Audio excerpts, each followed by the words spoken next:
Well, the show is a bit of a thesis trying to show the fragility of our healthcare system by focusing on the fragility of one healthcare practitioner. You know, somebody who's extremely talented, very intelligent, the kind of guy you would want to be your doctor, but who has been working nonstop since COVID and has not taken time to process or synthesize any of the toll that that's taken on him.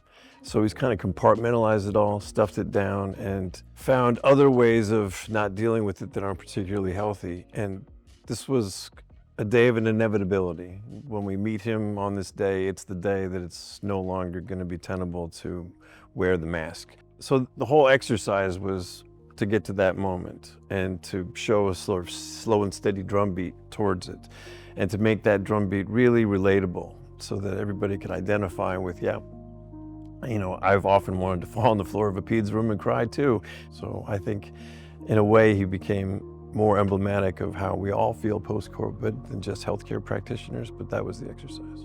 Your mother was a nurse?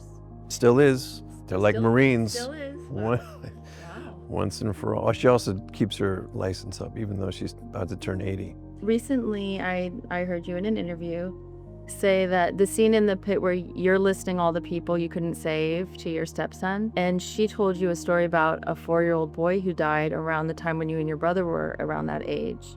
Well, that was really quite profound because I, work with healthcare professionals all the time, and it was really eye-opening to have my mother disclose to me that she had kept things down and hidden in order to show up as mom or wife or friend, and have had those memories come up, triggered by that episode of TV.